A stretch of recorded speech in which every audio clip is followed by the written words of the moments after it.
Let me tell you about the time that I actually started to believe that karma was real.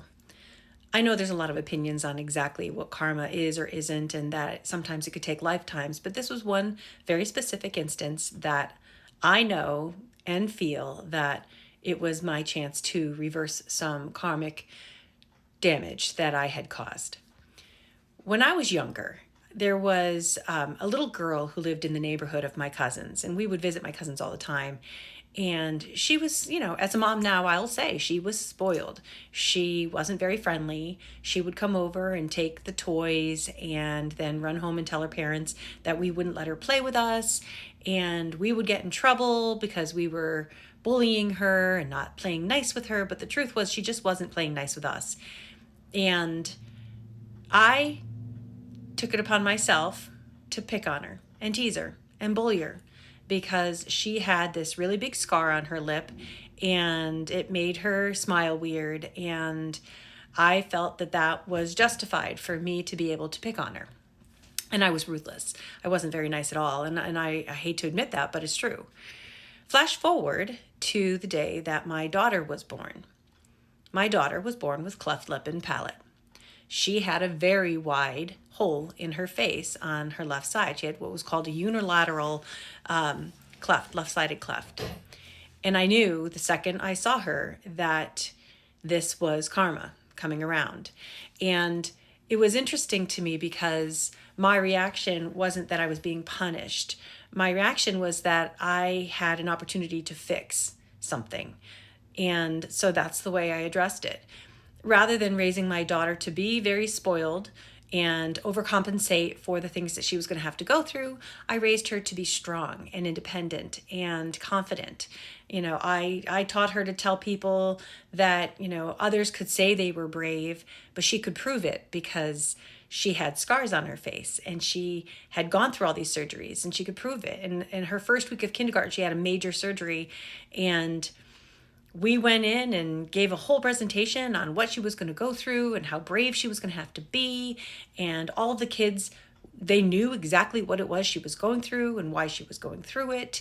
And nobody ever picked on her for that. And then again, going forward again, she gets to high school and she watches a video on, Doctors Without Borders in Chernobyl, and she was shell-shocked. She walked out of there saying, I could do that. I could give back to the cleft community for everything they've done for me, and then decided that she was going to pursue a career that gave back to the cleft community.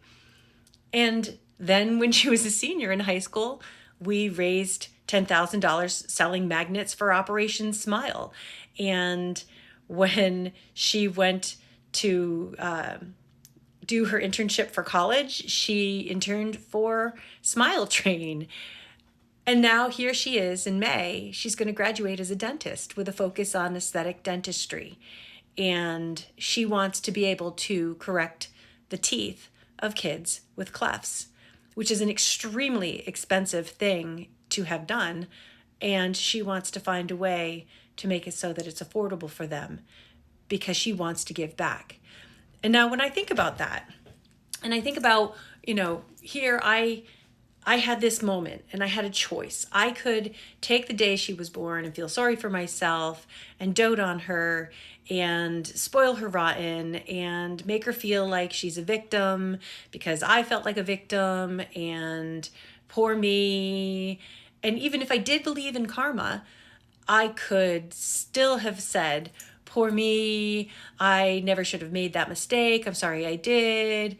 And instead, I took it as an opportunity to do something great. And I think that you need to really look at the things in your life that don't feel right and all of the things and the decisions that you regret, and ask yourself, well, what can I do to reverse this? How can I let this affect me differently? 10 years from now, when I look back on this moment, what am I going to learn from this? And then go forward and try and learn the lessons. Try to kill that karma and stop it in its tracks.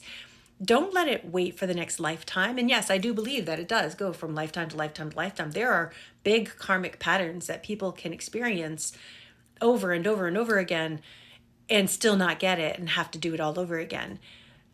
I think sometimes about some of the biggest struggles that I've had in my life, and I look back on them and I said, okay, well, what was it that I didn't learn?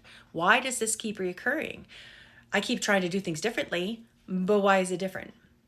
So, anyways, I guess my point in this is the day that I really truly believed in karma was the day that my daughter was born. And I learned a greater lesson about paying it back and making it right and giving the universe a positive from a negative. And I'd like for you to take a little bit of time and focus on all the negatives in your life. And instead of feeling bad for yourself and instead of feeling like you're being punished, think about what you may have done in the past and try to find a way to make it better and pay it forward in the future. Because there's lessons to be learned in everything. The good, the bad, the ugly. There's lessons in everything. And now I have a beautiful daughter who's going to be graduating as a dentist with a beautiful face and a gorgeous life and a happy heart.